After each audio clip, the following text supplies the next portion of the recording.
পাহাড় গলে যাইতো, পাহাড় চৌচির হইয়া যাইতো। ওই কোরআন আমার নূরের নবীর উপর আল্লাহ নাজিল করলেন, আমার নূরের নবীর কিছুই হলো না। তাইলে আল্লাহর কোরআনের হাদিসের অনুযায়ী আমরা বুঝতে পারলাম, জানতে পারলাম পাহাড়ের চেয়েও আমার নূরের নবীর শক্তি অনেক বেশি। ঠিক কিনা? হাত তুলে দেখা। আল্লাহু আকবার। ইয়া রাসূলুল্লাহ।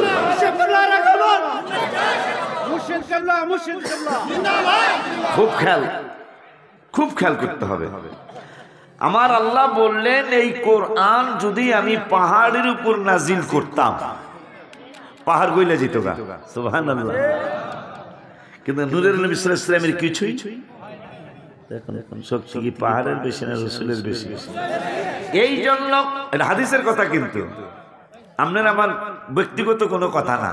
একটু আগে হুজুরে ন্যায় বিচারের কথা কয়ে গেছে, কথা কন না, একবারে বিবেক খাটায়া চলতে হবে। কারণ দুইটা হাদিস আসছে, একটা হাদিস আসছে নামাজের হিসাব প্রথম হবে, আর একটা হাদিস আসছে বিবেকের বিচার প্রথম হবে। তো যদি বিবেকের বিচার হয় প্রথম, এক কথা বলছ,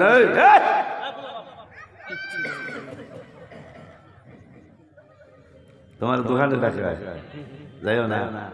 নবীজি বলছে হাট বাজার দোকান হলো সবচেয়ে খারাপ জায়গা। হ্যাঁ, খারাপ জায়গা কেমনে বুঝলাম? দেখেন এই মাহফিলের এখানে কিন্তু মহিলা নেই, সবগুলা পুরুষ আছে। ওখানে যায় দেখেন মহিলা বলা, এই মহিলারা কিন্তু ওয়াজে আইছে। একে উচিত আশেপাশের একটা ঘরে ঢুকিয়া বারান্দায় বইয়া ওয়াজ শোনা, কথা কয় না। আম্মা জানগো দেখিলাম, এই জন্যই আমনগো আল্লাহ বানায়া আল্লাহ সূরা ইউসুফে আপনাদের সমালোচনা করছে, ইন্না কাইদা কুন্না আযীম। মহিলাদের ছলনা বোঝা বড় মুশকিল বলেছেন কে? অথচ আল্লাহই তো সৃষ্টি করছে। আল্লাহ সৃষ্টি করে আল্লাহ আপনাদের কথা বলতেছে, ইন্না কাইদা কুন্না আযীম। এরা বড় ছলনাময়ী। কে বলেছেন? আল্লাহ। এই জন্য মা যদি বাঁচতে চান, আমাদের পিসা হুজুরে বলে গেছে, আমল ছাড়া, ঈমান ছাড়া, আমল ছাড়া কিন্তু উপায় নাই। আমল আমরা করতেছি মাহফিলে, আপনারা করতেছেন দোকানে যায়, এটারে আমল কয়? কথা কন, দোকানে কি আমল নিয়ে গো? এই আমি আমাকে ঢাকা একটা গাউসিয়া মার্কেট আছে। কি মার্কেট গো? আমরা তো বড় পিসা হুজুরের ভক্ত। গাউসিয়া মার্কেট। তা আমি এটারে গাউসিয়া মার্কেট কই না, আমি কই গাছোয়া মার্কেট। নাউজুবিল্লাহ। কোন কি মার্কেট? গাছোয়া মার্কেট। বুঝেন না ব্যাপারটা? মনে বুঝছেন ব্যাপারটা? মানে শরীরের লগে শরীর লাগানো এই মার্কেট। আরকেল খাস বাংলা বললাম, ঠিক ঠিক জান আপনারা দেখে আসি। আমি দেখে বলতেছি, আমার তো হোন্ডা দিয়ে নিচ্ছি, তারপর আমি চায়ের এসি মার্কেটের দিকে দেখি কি অবস্থা। গাছোয়া মার্কেট। বুঝেন নাই কথাটা? মনে হয় গাছোয়া। বুঝেন নাই? আল্লাহ যেন আমাদের সমাজকে হেফাজত করে। কারণ আমার আল্লাহ কোরআনুল কারীমে আমাদের মুসলমানদেরকে কেন এত অবনতি, আমরা কেন এত লাঞ্ছিত, মুসলমান কেন এত অপমানিত, কেন মুসলমান এত অবহেলিত, কেন মুসলমান এত নিষ্পেষিত? এই মুসলমানের ব্যাপারে 19 পাড়ার 4 পৃষ্ঠায় আমার আল্লাহ ওয়াজ করলেন। কি ওয়াজ করলেন আমার আল্লাহ? ওয়াল্লাযীনা ইয়াবিতুনা লিরাব্বিহিম সুজদান ওয়া কিয়ামা। মুসলমান রাতের বেলা মানুষ অনেকে ঘুমাবে, কিন্তু অনেক মুসলমান রাতের বেলা দাঁড়ায়। আল্লাহ বলছেন সুজদান ওয়া কিয়ামা। আমার আল্লাহ বললেন কারে সেজদা দিবে? আল্লাহকে। ওয়াল্লাযীনা ইয়াবিতুনা লিরাব্বিহিম, রব্বুল আলামিন রে মুসলমান দাঁড়ায় নামাজে প্রথম দাঁড়াবে অকমুলিল্লাহি কানিতিন, দাঁড়ায় নামাজ ফরজ করেছেন আল্লাহ।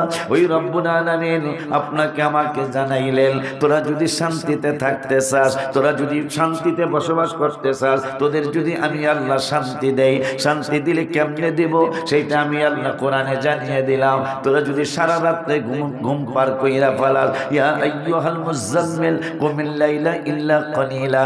আল্লাহ আমার হাবিবকে রাত্রে জাগরণ করতে বললেন, কিন্তু পরবর্তীতে বললেন নিসফাহু আও ইনকুস মিনহু কালিলা। তোমরা রাতের একটা তাফসীরে আসছে রাত্রে 3টা ভাগ কইরা 2 ভাগ হয়তো ঘুমাও, 1 ভাগ তোমরা জাগো। আর একটা আয়াতে বললেন নিসফাহু, রাত্রটাকে 2 ভাগ কইরা অর্ধ দিয়ে ঘুমাও, বাকি অর্ধ রাত্র ইবাদত বন্দেগী করো। কি ইবাদত বন্দেগী করো? তো আল্লাহ বলে দিলেন তোমরা আমি আল্লাহর জন্য নামাজে দাঁড়িয়ে যাও এবং আমি আল্লাহর তোমরা সিজদা করো। এখন রাতের বেলা সিজদা তো দূরের কথা, সারাটা রাত যুবক বাবারা তোমরা মাইন্ড করবে না। যুবক বাবারা নামাজ তো দূরের কথা, ইবাদত বন্দেগী দূরের কথা। মুসলমানের সন্তানেরা সারা রাত পর্যন্ত পার করে দেয় মোবাইল দেখতে দেখতে, সারা রাত পর্যন্ত পার করে দেয়। এরপরে এতক্ষণ তো মোবাইলে চার্জ থাকে না, ভিডিও দেখলে কি করে, কি পাওয়ার ব্যাংক না জানি কি কয়, এইটারে পিছনে লাগায় রাখে, জানে এইটা না শেষ। আল্লাহ বললেন রাতে সেজদা দিতে, কিয়াম করতে। মুসলমানের ছেলে মেয়েরা, শুধু ছেলেরা না মেয়েরাও আছে, কথা করেন না, মুসলমানের ছেলেরা মেয়েরা রাত্র কাটায় দেয় মোবাইল দেখতে দেখতে। আগে কাটাই তো টেলিভিশন দেখতে দেখতে, এখন তো টেলিভিশন আমার আর এত আদর, আমার কত টেলিভিশন আদর অনেক না, জেহেনে যায়, এটা বুকে থাকে, পকেটে থাকে, হাতে থাকে, যখন মন চায় তখনই টেলিভিশন দেখে। আগে তো ঘরে আসা সারা দেখতে তো না, এখন আপডেট হয়েছে, এখন জেহেনে যায় হেন টেলিভিশন। কথা কন বাজান, এইটার কারণটা কি? কেন এত কষ্ট আমাদের? মুসলমানের ইবাদত নাই। যদি আমি এখন জিজ্ঞাসা করি বাজান, আপনাদের এই মসজিদের এরিয়ায় কত মুসল্লি হতে পারে? যদি বলে যে বাজান 200 হইতে পারে, 200 মুসল্লি হতে পারে। তো ইমাম সাহেব আমি কসম দিয়া জিগাইলাম, ইমাম সাহেব কসম দিয়া জিগাই কয়জনে নামাজ আসে? যদি হুজুরে সত্য কথা কয় তাহলে হুজুরে বলবে হুজুর হয়তো 10 জন। মুসল্লি কতজন আছে না? টোটাল আছে কত? তো 200 উপরে, কিন্তু মসজিদ আছে কত? 10 থেকে 15 জন। ফজরে হুজুরি আজান দেয়, হুজুরি ইকামত, হুজুরি ইমামতি করে। এরকম বহুত মসজিদ এই গ্রামে আছে। ওই যে বাজারে কইতাছে 2 জন 3 জন মুসল্লি হয়, আমাগো মারবো নাকি হিন্দু ভাইগো মারবো? আমাদেরকে মাত্র 5 ওয়াক্ত নামাজ, 1 ঘন্টাও সময় লাগে না 5 ওয়াক্ত নামাজ পড়তে। 24 ঘন্টায় তুমি 23 ঘন্টা নিয়ে যাও, 1 ঘন্টা কি আল্লাহ পায় না? আল্লাহর হাবিবকে 1 ঘন্টা পায় না? আরে যিনি তোমার শ্বাস প্রশ্বাসের দায়িত্ব নিয়েছেন, খালি একটু তোমার একটু শ্বাস প্রশ্বাস বন্ধ করে দেখ, তুমি মৃত্যু হয়ে যাইবা। যেই আল্লাহর হাতে গুটি চিনি, গুটি গুড়ি গুড়ি চিনেছ? আমরা দেশে কি কয় গুড্ডি, গুড্ডি কিন্তু যখন সুতা সাইডে দিলেন, ভালো একটা গুটি অনেক উপরে যায়, এরকম আছে কথা কয় কইতাছে আমোনা আর আমোনা আর আমোনা আর আমোনা। যার হাতে নাটাই আছে কয় যাবি কই নাটাই আমার হাতে, কথা কয় না। তুই যাবি কই নাটাই আমার হাতে, সুতার গোড়া আমার হাতে, তুই কোনো দিকে যেতে পারবি না। আমার আল্লাহর দুনিয়া ছাড়া তো কোনো জায়গায় কোনো জায়গা নাই। আল্লাহ সব কিছুই আমার রব্বুল আলামিনের। আপনি কোন দিকে যাইবেন, যেই দিকে যাইবেন সেই দিকে আমার আল্লাহর দুনিয়া, যেই দিকে যাইবেন ওদিকেই সব কিছু আমার রব্বুল আলামিনের। এই জন্য কোরআনুল কারিমে আমার আল্লাহ বলেছেন আইনামা তুআল্লু ফাতাম্মা ওয়াজহুল্লাহ, তোরা যেই দিকে চাইবি, যেই দিকে তাকাবি, ওই দিকেই আমি রব্বুল আলামিন আছে। আল্লাহকে ফাঁকি দেওয়ার কোনো সুযোগ নাই, আমার নূরের নবীকে ফাঁকি দেওয়ার কোনো সুযোগ নাই। আব্বা জানলারে, যদি এখনো আমরা শান্তি পেতে চাই, আমাদের ঈমান মজবুত করা লাগবে। ঈমান যদি মজবুত না হয়, আমলের বিন্দু মাত্র দাম হবে না। আমল করতে থাকবেন কিন্তু ঈমানে গন্ডগোল। আমি এই কিতাবে গজল লিখে দিয়েছি, ঈমানে গন্ডগোল, নামাজ রোজা সব বিফল, ঈমানে গন্ডগোল, নামাজ রোজা সব বিফল। ঈমান নামক দৌলত করো আল্লাহ দান, ঈমান নামক দৌলত করো আল্লাহ দান, দয়া করে মোরে দিদার করো দান, মাওলা দয়া করে মোরে দিদার করো। দিদারের লাগিয়া নবী নবী করিয়া, দিদারের লাগিয়া নবী নবী করিয়া দুরুদ সালাম পড়িয়া বলি মেহেরবান দুরুদ সালাম পড়িয়া বলি মেহেরবান দয়া করে মোরে দিদার করো দান মাওলা দয়া দিদার করো দান। ইমান মজবুত হলে আপনার নামাজ হবে, ইমানে গন্ডগোল হলে ইবাদত বন্দেগী নামাজ রোজা হজ যাকাত কিছুই আপনার হবে না হবে না হবে না হবে না। এই জন্য কোরআনুল কারীমে ফুরকানুল হামিদে রব্বুল আলামিন 1 পৃষ্ঠার 2 নম্বরের আয়াতে আল্লাহ ওয়াজ করলেন ওয়াবাশশিরিল্লাযীনা আমানু। আমার আল্লাহ তো বলতে পারতেন যে ওয়াবাশশিরিল্লাযীনা ওয়াআমিলুস সালিহাত, যারা আমল করবে তাদের জন্য শুভ সংবাদ। হ্যাঁ শুভ সংবাদ আছে, কিন্তু আমার আল্লাহ আমলকারীদের জন্য পরে শুভ সংবাদ। প্রথমে হইল ইমানদারদের জন্য শুভ সংবাদ। আমার আল্লাহ বলতেছেন ওয়াবাশশিরিল্লাযীনা আমানু, ইমানদারদের জন্য শুভ সংবাদ। এরপরে বলতেছে আমিলুস সালিহাত, ইমানের পরে যারা আমলি হয়ে যাইবা, মানে নামাজি হয়ে যাইবা, যাকাতকারী হয়ে যাইবা, হজকারী হয়ে যাইবা, সাওম পালনকারী মানে রোজা পালনকারী হয়ে যাইবা, দান সদকাকারী হয়ে যাইবা, বাবা মার খেদমতগার হয়ে যাইবা, ন্যায় বিচারক হইয়া যাইবা। আমার আল্লাহ কয় ওয়াবাশশিরিল্লাযীনা আমানু, শুভ সংবাদ ইমানদারদের জন্য, ওয়া আমিলুস সালিহাত, এবং আমল ইমানের পরে যারা আমল করবে তাদের জন্য শুভ সংবাদ। পরে বলতেছেন কেমন শুভ সংবাদ? আমার আল্লাহ বলতেছেন আন্না লাহুম জান্নাত তাজরি মিন তাহতিহাল আনহার, ইমানের পরে যারা আমলি হয়ে যাবে তাদেরকে রব্বুল আলামিন আমি জান্নাত দেব। জান্নাতটা কেমন? কয় তাজরি মিন তাহতিহাল আনহার, যেই জান্নাতের নিচে দিয়া পানির ঝর্ণা দ্বারা জারি থাকবে। তোমরা উপরে খাটের মধ্যে শুইবে, তুমি বিশ্রাম নিবে, আর ওই জান্নাতের নিচে দিয়া পানির কলকলানি সলসলানি জারি থাকবে, তোমরা আনন্দ পাবে। ওই আল্লাহ 5 পারার 6 পৃষ্ঠা কই কই কই কোরআন শরীফের অনেক মজা তো কই বলবো কোরআনুল কারীমের 5 পারার 6 পৃষ্ঠায় আবারও আমলের কথা বলবেন আল্লাহ। আমার আল্লাহ ইমানের গুরুত্ব বোঝানোর জন্য ওই আমলের আগে আবারও ইমানের কথা বললেন রব্বুল আলামিন ওয়াল্লাযীনা আমানু। একটু পরে আমলের দাওয়াত। আমার আল্লাহকে তোদের আমলের কথা আগে বলবো না, কারণ ইমান ছাড়া আমলের বিন্দু মাত্র দাম হবে না।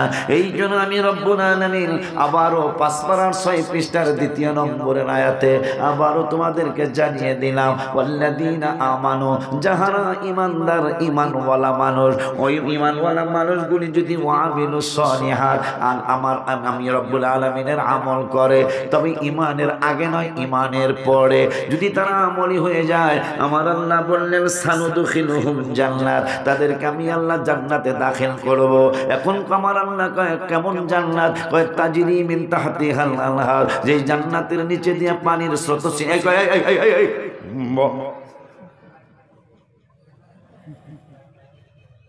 বহুত দোকানে গেছো আর দোকানে না, বস বস দেখো দেখো, তোমরাই তো আল্লাহর ওলি, আমরা তো গুনাহগার হয়ে গেছি। তোমাকে এখনো গুনাহ লেখা শুরু হয় নাই। মারহাবা কোন ওদের উসিলা আমাকে দোয়া কবুল করো, এই লেগে তোরে যাইতে দিলাম, দোয়া করে যেতে। কারণ রাস্তায় গেলি তোরা দোনের দোহানো লইয়া যাইতে পারে, তা তোর দোয়া পামো কই? ঠিক কি না রে ভাই? আব্বা জানলে আমার আল্লাহ কয়দিন থাকবি? আমার রব্বুল আলামিন নিজেই বলতেছেন যেহেতু ঈমান আনার পরে, ইমানদার হওয়ার পরে আমল করছো, এখন জান্নাতে ঢুকাবো আমি ওয়াদা দিয়েছি, প্রমিস করেছি। এখন কত দিনের জন্য জান্নাতে ঢুকাবো? আমার আল্লাহ বলতেছেন খালিদিনা ফিহা আবাদা, তোমাদেরকে চিরদিনের জন্য জান্নাতে ঢুকাবো। একটা হুজুর কইছে কিন্তু এই হায়াতের পরে যে হায়াতটা শুরু হবে ওই হায়াতের আর কোনো শেষ নাই। এই হায়াতের শেষ হবে, কিন্তু ওই হায়াত শুরু হবে, আর কোনোদিন শেষ হবে না। ঠিক নেই রে বেটা? এখন আমার আল্লাহ চিরদিনের জন্য জান্নাত দিবে। জান্নাতে কি আপনি একা একা থাকবেন? আমার রব্বুল আলামিন বললেন না না না না না, লাহুম ফিহা আজওয়াজুম মুতাহহারা, তোমরা জান্নাতে আনন্দ করার জন্য তোমাদেরকে আমি আল্লাহ পবিত্রতম বউ দিব। কি তম বউ? পবিত্র, যাদের মাসিক হবে না, সুবহানাল্লাহ বলেন, পায়খানা পেশাব হবে না, টয়লেট, এই জন্য ভালো করে আমল করে যাইতে হবে। বাথরুম জান্নাতে কিন্তু বাথরুম থাকবে না। কি থাকবে না? এই দুনিয়ার জমিনে এই ধরনের কোন দেশ আছে না যে খাইবো দেব কিন্তু পায়খানা পেশাবের কোনো ব্যবস্থা থাকবে না, এরকম কোন দেশ আছে? আছে নি? আছে না?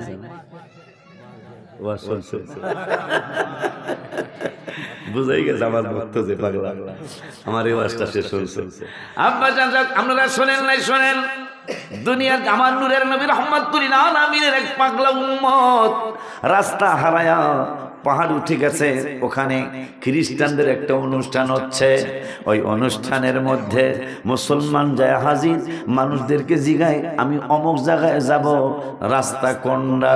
হঠাৎ করে একজনকে তো মুসলমান উম্মতে মুহাম্মাদি যিনি মেইন পাদ্রী কয় তাল হেনা এদার আও শোনো। কয় কি বলবেন? কয় আমি বলতেছি তুমি মুসলমান আমাদের অনুষ্ঠানে কেন আসছো? কয় আমি রাস্তা ভুইলা চলে আসছি, কিছু মনে করবেন না।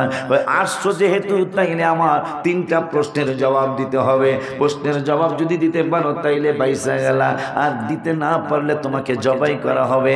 মুসলমান উম্মতে মুহাম্মাদি কয় না দিতে পারলে জবাই করবা, দিতে পারলে কি হবে? কয় দিতে পারলে আমরা সবাই মুসলমান হয়ে যাব। তাই কাইলে রেডি হয়ে যাও, আল্লাহ মনে হয় রাস্তা ভুলাইছে তোমাদেরকে মুসলমান বানানোর জন্যই। আব্বা জানলারে কয় এত সস্তা, কয় না এত দামিও না। প্রশ্ন করে না, কয় জান্নাতে যে ফল পাওয়া যাবে, যেমন একটা আঙ্গুর ফল হবে কলসির মতো বড়, একটা কলসি যত বড় তার চেয়ে বড় হবে একটা আঙ্গুর। খাইতে পারবেন? আল্লাহ এরকমই বানাইব যাতে আপনি খাইতে, অনেকগুলো যাতে খাইতে পারেন। একটা নাক পর্যন্ত খায় আর একটু বড় তো বাথরুম ধরবো, কথা পায় না। কিন্তু টয়লেট বানাবে না আল্লাহ, সুবহানাল্লাহ কয় না। টয়লেট থাকবে না, একবার হজের মতো করতে হইব, সিরামুড়ি থাকতে হবে যাতে বাথরুম কম হয়, কথা কয় না। এখন লম্বা সিরিয়া, এখন উম্মতে মুহাম্মাদের কয় জান্নাতে তো 4টা নহর হবে, তৈরি হবে এক জায়গায়, কিন্তু 4টা খাল পর্যন্ত বা নালা পর্যন্ত, নালা ওই যে পানি নামার যে কিছু ব্যবস্থা আমরা করি না, 4টা খালের মধ্যে 4 রকমের স্বাদ হবে, কিন্তু তৈরি হবে এক জায়গায়। কিন্তু নিয়ম তো আমাদের পৃথিবীর নিয়ম হলো, আপনি যদি ধান চাল বাইরেব, গম দিলে আটা বাইরেব, কথা কন না, ডাইল দিলে ডাইলের গুণি বাইরাইব। কিন্তু পাদ্রী প্রশ্ন করতেছে জান্নাতে যে 4টা নহর হবে, একটা হবে দুধের নহর, একটা হবে মিঠা পানির নহর, একটা হবে মধুর নহর, একটা হবে সাদা পানি মানে মিঠা পানির নহর, তৈরি হবে এক জায়গায়, কিন্তু 4 খালে যায় 4 রকমের জিনিস হয়ে যাবে। দুনিয়ার জমিনে তো তৈরি হবে এক জায়গায়, যা দিবে তাই তৈরি হবে, ধান দিলে চাল বাইরেব, গম দিলে আটা বাইরেব। কিন্তু দুনিয়ার জমিনে এমন কোন জায়গা আসেনি যেই জায়গায় তৈরি হবে এক জায়গায়, কিন্তু 4 জায়গায় যায় 4 রকমের স্বাদ হবে। উম্মতে মুহাম্মাদিকে রেডি হয়ে যাও মুসলমান হওয়ার জন্য। কয় কেমনে? কয় মাথার থেকেই কান, মাথার থেকেই চোখ, মাথার থেকেই নাক, মাথার থেকেই কি বলে মুখ। আমার আল্লাহ রাব্বুল আলামিনের হাবিব সাল্লাল্লাহু আলাইহি ওয়াসাল্লামের উম্মতে পাগলাটা দেখে বলছেন, ও পাদ্রী শুনে নাও, মাথার থেকে কান আসছে, মাথার থেকে চোখ আসছে, মাথার থেকে নাক আসছে, মাথার থেকেই মুখ আসছে, তৈরি হইছে মাথায়, কিন্তু নাকের ময়লা তিতা, মুখের পানি হইল মিঠা, নাকের একটু কেমন কেমন, আর চোখের পানি নোনতা, তৈরি হইছে মাথায়, কিন্তু 4 জায়গায় যায় 4 রকমের স্বাদ হয়ে গেছে। এইটা দুনিয়ার মধ্যেও আছে, সুবহানাল্লাহ কয় না? আল্লাহু আকবার, ইয়া রাসূলুল্লাহ।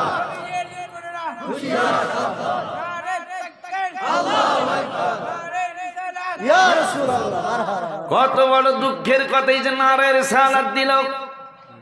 পুরা কিশোরগঞ্জ খুঁজলে কয়টা নারায়ণ সালাতের মাহফিল পাওয়া যাবে?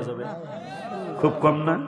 পাটদা দরবার শরীফ, ওদিকে আছে আপনার ওই যে নিকলি আছে কিছু আল্লাহ দিলে, আর ওই যে একটা কি দরবার জানি আছিল একটা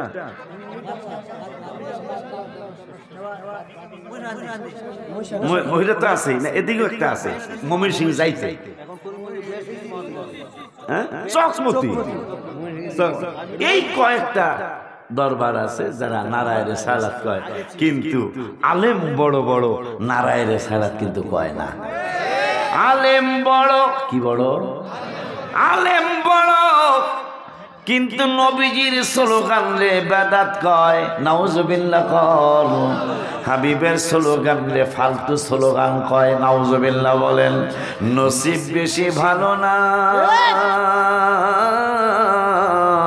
নসিব সুন্দর না, কারণ মুসলমান আজকে কেন এত অবহেলিত, মুসলমান কেন আজকে এত অপমানিত, মুসলমান কেন আজকে এত লাঞ্ছিত, অথচ মুসলমান একটা বাদশার জাত। বলো হুজুর কয় বছরের প্রেসিডেন্ট মুসলমান?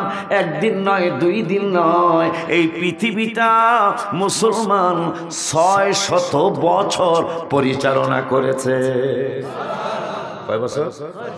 600 বছর মুসলমানদেরকে আমেরিকা কর দিতে হয়েছিল, লন্ডন কর দিতে হয়েছিল, ফ্রান্স আজকে পড়া শক্তি, মুসলমানদেরকে শুধু গণতে হয় নাই, জিজিয়া কর দিতে হয়েছিল মুসলমানদেরকে। জাপান, জার্মান জিজিয়া কর দিতে হয়েছিল। যদি পৃথিবীতে শান্তিতে বসবাস করতে চাও আমাদেরকে কর দিতে হবে। আজকে তাদেরকে আমরা কর দিতে হচ্ছে। কেন জানেন? কেন জানেন?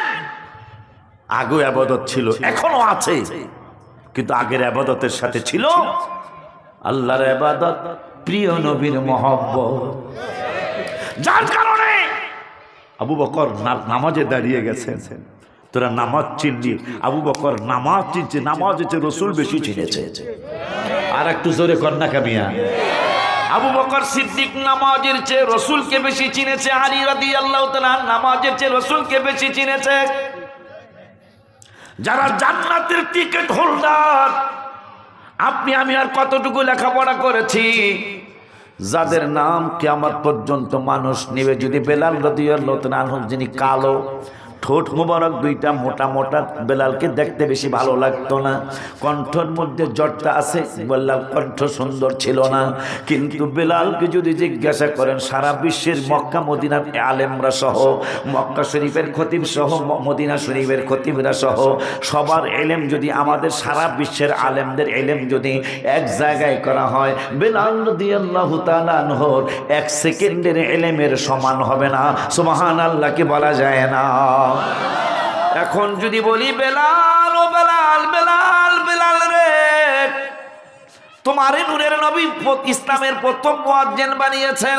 ও বেলাল, আমাদের দেশে তো মুয়াজ্জিনি করতে হইলে দাখিল পাস লাগে, আলেম পাস লাগে, ফাজেল পাস লাগে। বড় বড় শহরে হইলে আর টাইটেল পাস ছাড়াও মুয়াজ্জিন রাখতে চায় না। ও বেলাল, তুমি পৃথিবীর প্রথম মুয়াজ্জিন, তুমি কোন মাদ্রাসায় লেখাপড়া করেছো? তুমি কোন প্রতিষ্ঠানে তুমি শিক্ষা গ্রহণ করেছো? বেলাল রাদিয়াল্লাহু তাআলা আনহু যদি আমাদের সাথে দেখা করত, আমরা যদি তাকে পাইয়া জিজ্ঞাসা করতাম তোমার এত দাম কেন? নবীজি বুখারী শরীফের হাসিয়ার মধ্যে আসে, নবীজি মেরাজের রাত্রে যখন জান্নাত ভিজিটের জন্য, জান্নাত পরিদর্শনের জন্য ঢুকলেন, বেলালের জুতার আওয়াজ পাইলেন। পৃথিবীতে এসে কয় বেলাল আয় আমার সিনা মোবারকে আয়। বেলাল এমন কোন আমল তুই করিস সে পাগলা? আমি নবী জান্নাতে গেলাম মেরাজের রাতে জান্নাত দেখার জন্য, তোরা কে কোন জান্নাতে থাকবে, কিন্তু জান্নাতে ঢোকার পরে আমি তুমি বেলালের জুতার আওয়াজ পাইলাম জান্নাতের ভিতরে। বেলাল কয় নবী গো, আমার তেমন কোনো আমল নাই, তবে আমার একটা আমল আছে, আপনাকে অনেক ভালোবাসি, আর আপনি বলেছেন উজুর পরে 2 রাকাত তাহিয়াতুল ওযু নামাজ পড়তে। এইটা আমি যেই দিন শুনেছি ওই দিন থেকে আর বাদ দেই নাই। এই কারণে আমার নূরের নবী কয় আমারে ভালোবাসো, ওয়ালা আনতা মামান আহবাবতা, রাওয়াহুল বুখারী, যারে ভালোবাসো তুমি তার সাথে একসাথে এক জায়গায় জান্নাতে থাকবা।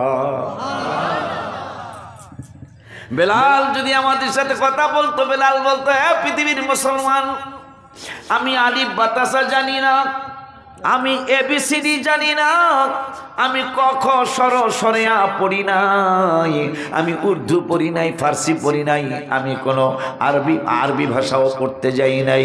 কিন্তু আমার একটা ভার্সিটি ছিল, ভার্সিটির নাম হলো রাসালাতে দরবার, সুবহানাল্লাহ কয় না। ওই দরবারে আমি বসে থাকতাম, আমি আসহাবে সুফফাদের আমিও একজন, আমি বসে থাকতাম। আমার কোনো লেখাপড়া নাই, কলেজে পড়ি নাই, প্রাইমারিতে পড়ি নাই, মক্তবে পড়ি নাই, কিন্তু আমার লেখাপড়া এত উন্নত কেন, এত দামি কেন? কেন দামি হওয়ার কারণ হলো আমি শুধু রহমাতুল আলামিনের নুরানি কদম মোবারকে বসে থাকতাম, পড়ে থাকতাম, নবীজিকে শুধু দেখতে থাকতাম। আমরা তখন নবীজিকে শুধু দেখতে থাকতাম। এই দেখার কারণে, হাবিবের কদম মোবারকে সোহবতে যাওয়ার কারণে আমাকে আমার আল্লাহ রাব্বুল আলামিন সমস্ত আলেমদের ইলম একসাথে করার পরেও আমার ইলমের সমান হয় না, কোনোদিন হবেও না। সুবহানাল্লাহ। নারে তাকবীর, নারে রিসালাত, নারে রিসালাত, নারে গাউসিয়া, ইয়া গাউসুল আজম দস্তগীর, আহলে সুন্নাত ওয়াল জামাত, হুজুর আশিকি, হুজুর সাহেব, সিদ্দিকিয়া দরবার শরীফ। বাবা জানলানি আমার বেলালের কোনো লেখাপড়া নাই, কিন্তু বেলালের এলেমের 1 মিনিটের এলেমের সমান সারা বিশ্বের আলেমদের একসাথে এলেম করলে হবে না। সেটা আবার দলিল আসছে। নবীজি বললেন, আমার কোন উম্মত যদি উহুদ পাহাড় সমপরিমাণ স্বর্ণ দান করে, উহুদ পাহাড় কতটুকু এটা একটু কই, 11 কিলোমিটার লম্বা, 7 কিলোমিটার পাশ, 1.5 কিলো 2 কিলো উঁচা, মোটামুটি কয় টন হইতে পারে? 4-5 টন, কোটি কোটি টন, কত কোটি টন। কারণ 11 কিলোমিটার লম্বা উহুদ পাহাড়টা, 7 কিলোমিটার পাশ, উঁচা 1-2 কিলো, সবগুলা পাথর। কিন্তু নবীজি বলতেছেন এই পাহাড় কত কোটি মিলিয়ন বিলিয়ন টন হবে, মন না টন হবে। এতগুলি স্বর্ণ যদি আমার কোন উম্মত দান করে, কিন্তু সাহাবীদের 1 টাকার সমান হবে না। মুসলিম শরীফের হাদিস। সাহাবীরা যদি 1 টাকা দান করে, আর আমার অন্য উম্মত যদি উহুদ পাহাড় সমপরিমাণ স্বর্ণ দান করে, আমার সাহাবীদের 1 টাকার সমান তার বিনিময় হবে না। সুবহানাল্লাহ বলুন। ওই সাহাবা আজমাইনরা ইবাদত করত, নামাজ পড়তো, আর হাবিবের মহব্বত করত। বাজান্নারে আমার ইসলামের এমন শিক্ষা তারা পেয়ে গেল, 1 দিন নয়, 2 দিন নয়, 15 বছর নয়, 16 বছর নয়, 30 বছর নয়, 25 বছর নয়, 40 বছর নয়। যখন মুসলমান এই নীতিতে চলা শুরু করলো যে আমরা আল্লাহর ইবাদত করব, হাবিবুল্লাহর মহব্বতে পাগল দেওয়ানা থাকব, আমার রব্বুল আলামিন 1 দিন নয়, 2 দিন নয়, এই নিয়ম যতদিন পৃথিবীর মধ্যে চালু ছিল, আল্লাহর ইবাদত, প্রিয় নবীর মহব্বত, ওলি আল্লাহর সহবত, বাবা মার খেদমত, এই নিয়মটা যতদিন চালু ছিল পৃথিবীর জমিনে, ততদিন পর্যন্ত মুসলমানদের হাতে ক্ষমতা ছিল। এই যে আপনাকে পাগলা মসজিদ, একটা সত্য কথা কোন তো, নামই কি মসজিদ? গত কয়দিন আগে 6 কোটি কত হয়েছে? 8 কোটি। মসজিদের নাম, একজন পাগলা যদি আমাকে দেখাইতে পারে সারা বাংলাদেশে একজন পাগলা যে সে ওহাবি।